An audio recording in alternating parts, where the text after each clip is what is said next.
A to Z with Mark Zinno, part of Locked On Sports Atlanta, and it starts now.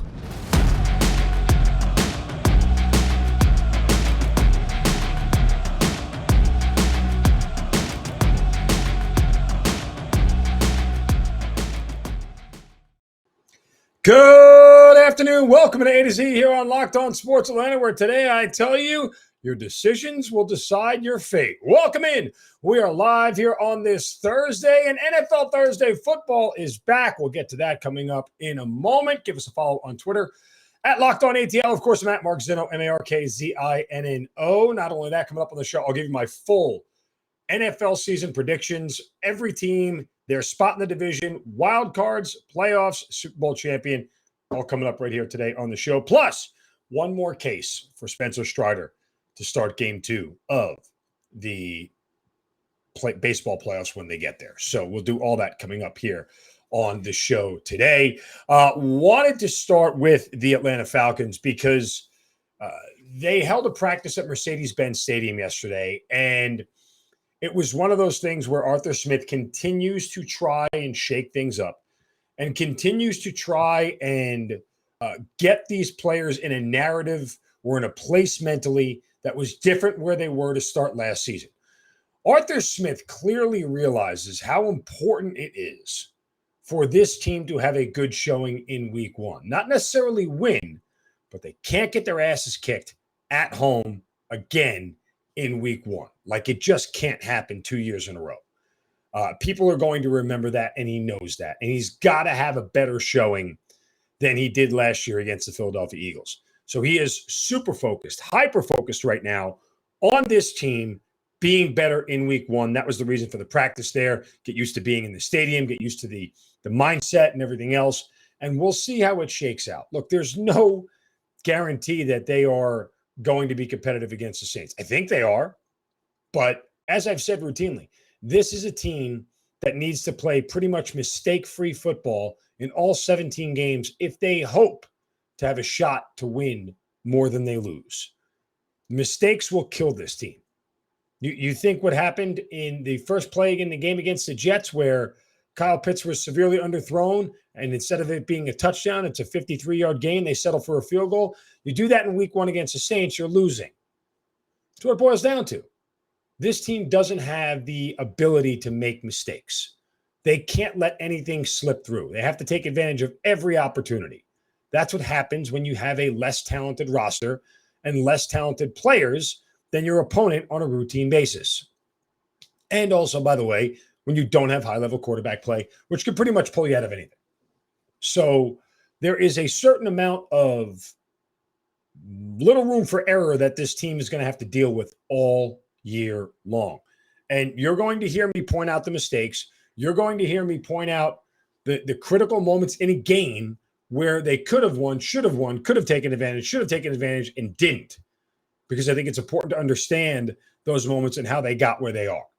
So there's that. In the bigger picture, and we'll see this in week 1, here's the other thing, and this is what I said about the decisions shaping the future. I'll tell you what that is in a moment. First, a word from our friends at Built Bar and BuiltBar.com. Folks, the newest Built Bar Puffs flavor is out, and it is delicious. Cookie dough chunk puffs. They have a chewy texture, real cookie dough chunks. They're light and tasty without the hassle of dealing with all the extra calories and all the extra fatty. These bars are delicious, and they're good for you. Cookie dough chunk puffs are 160 calories and a whopping 15 grams of protein. That's collagen protein, which your body easily digests and absorbs more efficiently and provides you with tons of different health benefits. So these are the snacks you want to go grab when you're feeding something sweet, but you don't want all the guilt and you don't want all the bad, unhealthy stuff for you. You get Built Bar cookie dough puffs.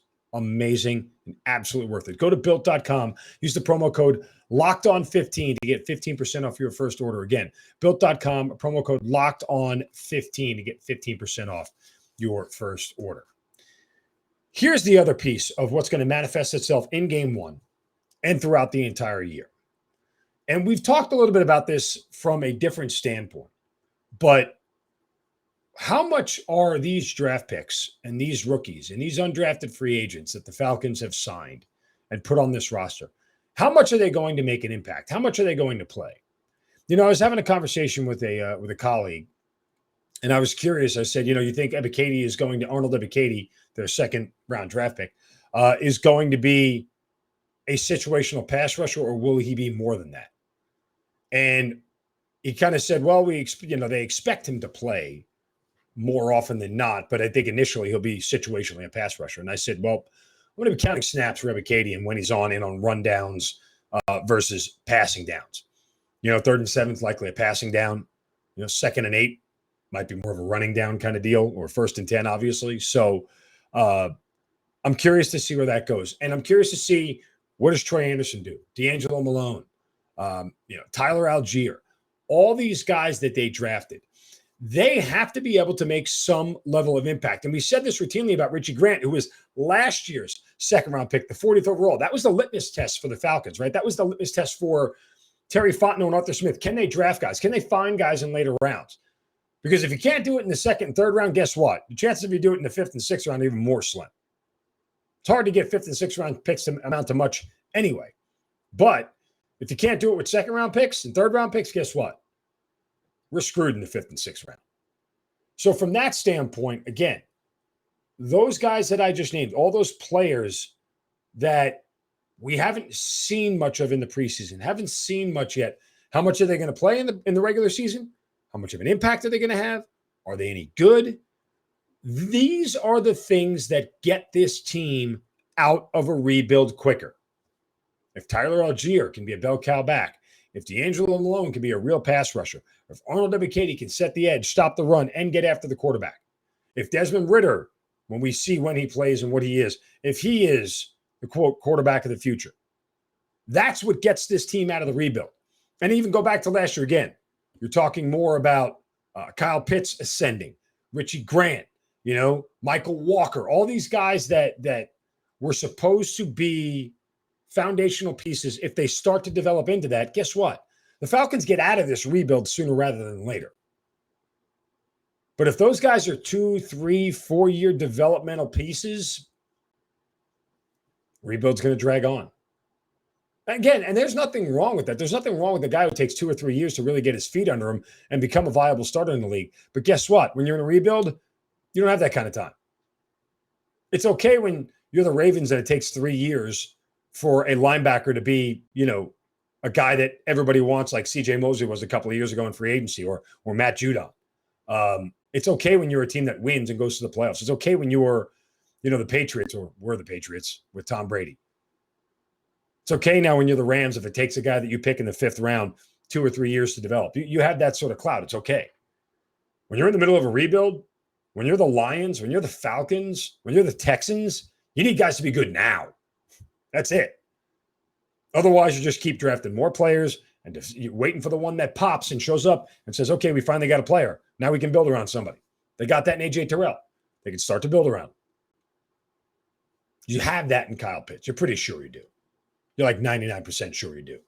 If he takes a downturn this year, it'd be one of the more surprising things I think we've seen in quite some time. So, but that's what's on the line here in week 1. Can those guys make an impact? That's not only week 1, but big picture. And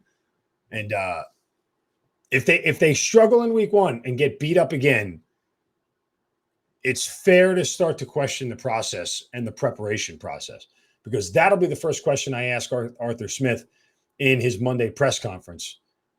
All the things you did differently to prepare, why didn't they come to fruition the way you had thought? We'll find out on Sunday. All right, coming up next, NFL predictions for the 2022 season, all of them. Get your pens and papers out, boys and girls. Take some notes. We'll try to make you some money next, right here on A to Z on Locked On Sports Atlanta, free on YouTube and wherever you get your podcasts. Search Locked On Sports Atlanta.